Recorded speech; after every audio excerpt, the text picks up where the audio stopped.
महामंडळाच्या माध्यमातून जेवढ्या जागा आमच्या आहेत त्या जागांचं आता पीपीपी तत्वावर आम्ही डेव्हलपमेंट करतोय। गुजरातच्या ज्या पद्धतीनं नरेंद्र मोदीजी हे राज्याचे मुख्यमंत्री होते त्यावेळेस त्यांनी बस डेपो नाही तर बस पोर्ट निर्माण केला होता आणि तशाच पद्धतीनं महाराष्ट्रामध्ये पहिल्या टप्प्यामध्ये 216 बस स्टँड आणि बस डेपो जे आहेत त्याचं आम्ही बस पोर्टमध्ये रूपांतर करणार आहोत। शहरी भागामधलेच सगळे डेपो विकसित करण्याच्या ऐवजी त्या एका शहरी भागातल्या डेपो बरोबर ग्रामीण भागातले 2 डेपो आम्ही विकसित करायला देणार आहोत, जेणेकरून ग्रामीण भागातली डेपो चांगल्या प्रकारे विकसित होऊ शकेल आणि राज्यामध्ये हा महत्त्वपूर्ण प्रकल्प माननीय मुख्यमंत्री देवेंद्रजी फडणवीस, उपमुख्यमंत्री आदरणीय अजितदादा पवार आणि आमच्या पक्षाचे मुख्य नेते उपमुख्यमंत्री श्री एकनाथ शिंदे साहेबांच्या माध्यमातून सर्व ठिकाणी राबवत आहोत। निविदा प्रक्रियेला सुरुवात झालेली आहे। पुढल्या 2 महिन्यामध्ये ते अंतिम टप्प्यामध्ये येईलच।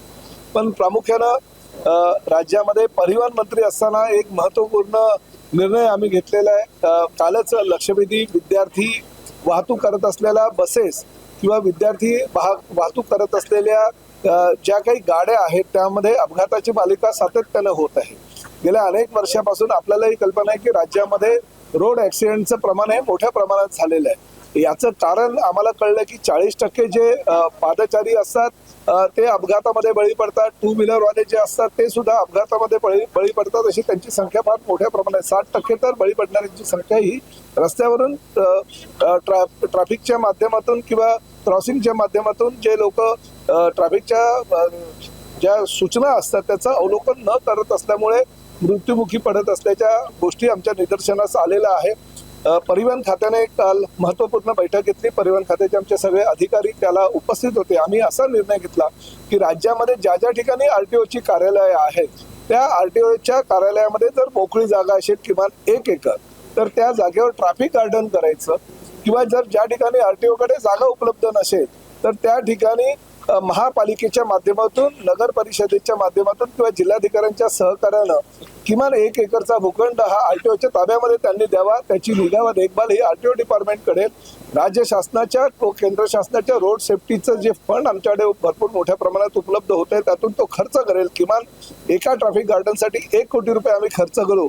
पण राज्यामध्ये 60 ठिकाणी आम्ही ट्रॅफिक गार्डनची निर्मिती करणार आहोत आणि ट्रॅफिक गार्डनमध्ये दर आठवड्यातून 1 दिवस हा आरटीओचा अधिकारी त्या ठिकाणी जाईल। शालेय विद्यार्थी, महाविद्यालयीन विद्यार्थी आणि सर्वसामान्य लोक म्हणजे विद्यार्थ्यांचे पालक सुद्धा त्या ठिकाणी येतील आणि ट्रॅफिकच्या समस्या किंवा ट्रॅफिकच्या सूचना ज्या आहेत त्याचं ते अवलोकन करतील, त्याचं मार्गदर्शन करतील, विद्यार्थ्यांना त्याचं महत्त्व पटवून देतील, जेणेकरून भविष्यामध्ये ह्या ट्रॅफिकच्या गार्डनच्या माध्यमातून अपघातांची मालिका जी आहे ती कमी होईल।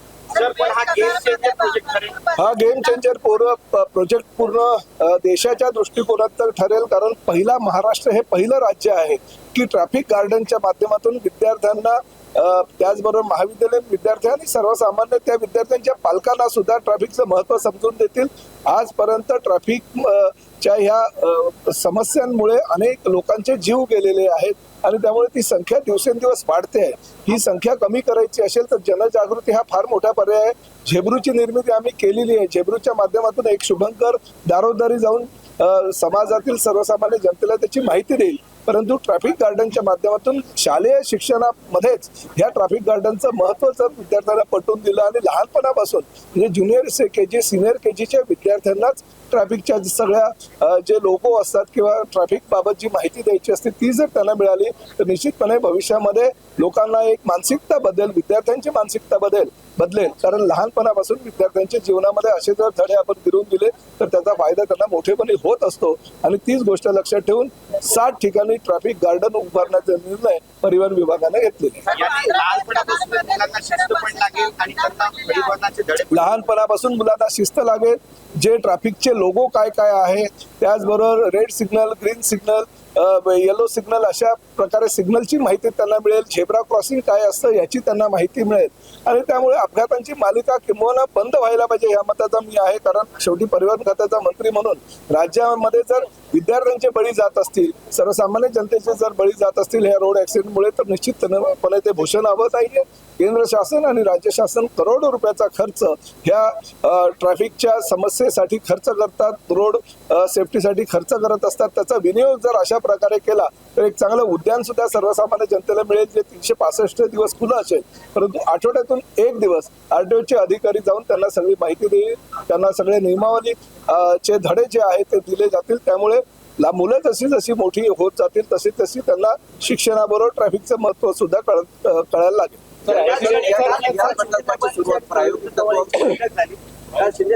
गोष्टी अशा असतात की एक दुसऱ्याला म्हणजे आमच्या भाषेमध्ये जर सांगायचं असेल तर तारेला आरेनं हे उत्तर द्यायचं असतं आणि त्या तारेला आरेनं उत्तर कार्यकर्त्यांनी दिलं, त्यामुळे ते युतीमध्ये बिघाडी झाली असं समजलं जायचं. परंतु तसं बिलकुल नाहीये. 3 दिवसापूर्वीच माननीय देवेंद्रजी फडणवीस, एकनाथ शिंदे साहेब, बावनकुळे साहेब, रवींद्र चव्हाण साहेब यांची बैठक झाली होती.